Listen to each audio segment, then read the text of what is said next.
Let's check in on the executive session on Banban Mayor Alice Go. News 5 correspondent Ria Fernandez Obina is on the phone. Ria, what else can you tell us apart from the recommendation from the agencies who attended the session, suggesting that POGOs be considered a national security threat? Hi, Patrick. Hi, Sir Ronald and Miss Amy. Hi, Ria. 4 hours, yes, 4 hours tinagal nung ating executive session dito sa Senado. And according to Senator Risa Ontiveros, mas lalo lang tumibay yung mga nauna nilang opinion ng mga senador tungkol doon sa tunay na pagkataon, pagkakakilanlan ni Banban Mayor Alice Go. No? Sabi nila, or sabi ni Senator Risa Ontiveros, yung claim ng alkalde na isa siyang Pilipino ay tila wala nagsusuporta doon base sa mga napakinggan niyang statement dito sa executive session.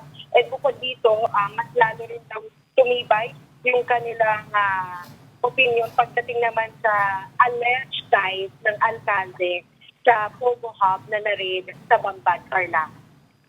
Ria, medyo expected na maraming babanat sa Pogo.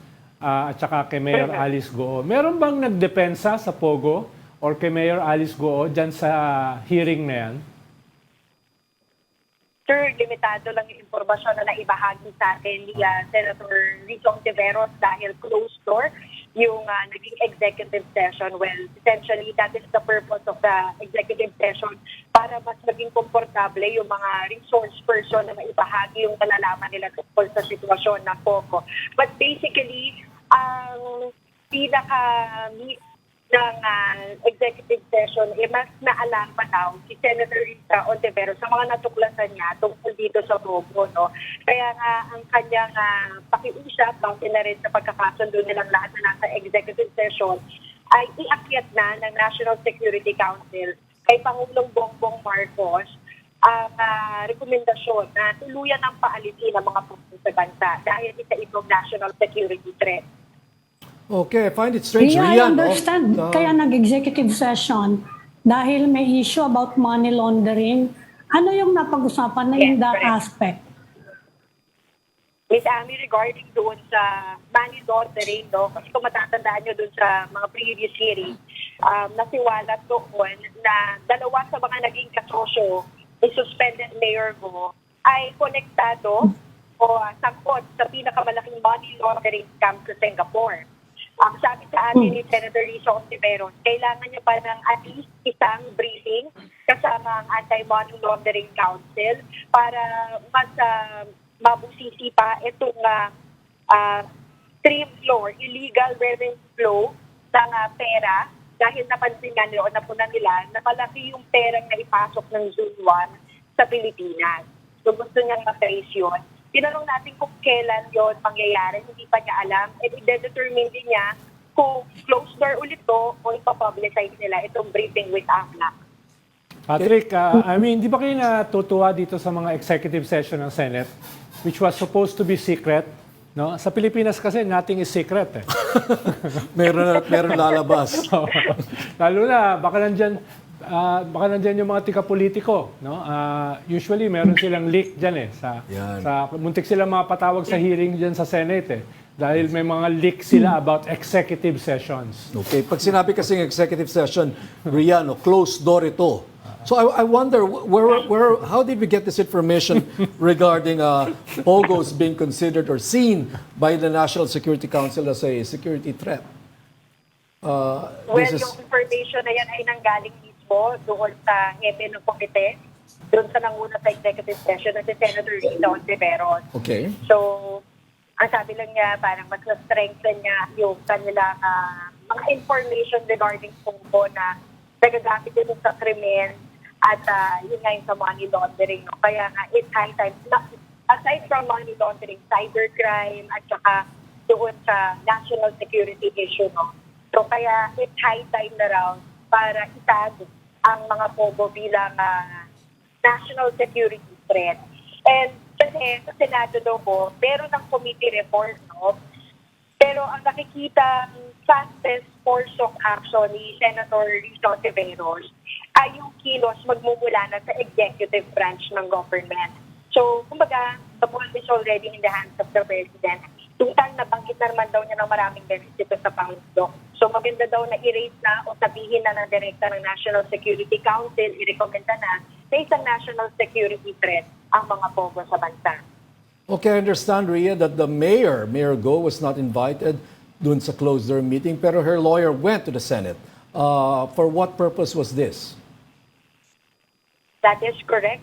Habang bumubulong yung executive session, ay nagsumite, personal na nagsumite ang mga abogado ni Mayor Go ng isang liham para kay Senator Risa Ontiveros. So, nung binasa natin yung 7-page na letter ni Mayor Go na isinumite nga ng kanyang mga abogado, nakasaan doon yung kanyang mga explanation tungkol doon sa mga aligasyong ipinukol sa kanya. So, kasama doon yung alleged ties niya sa Pogo or bilang protector ng mga Pogo.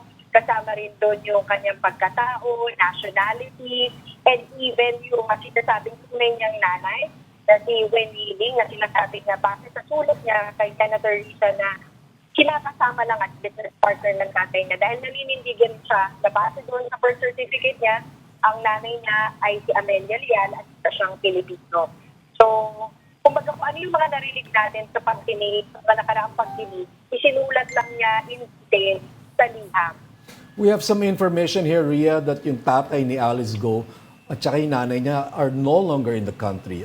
Can you elaborate on this? Well, sabi nga ni Senator, tinanong din natin kay Senator Risa Ontiveros kung papaano ba yun, no? Kasi in the past hearing, the senators are keen on having the father and the mother of Mayor Go to be present in the hearing, in the next hearing, para matapos na yung mga tanong nila tungkol sa identity ng alkalde. Kaya lang, may informasyon ng gano'n na wala dito sa Pilipinas.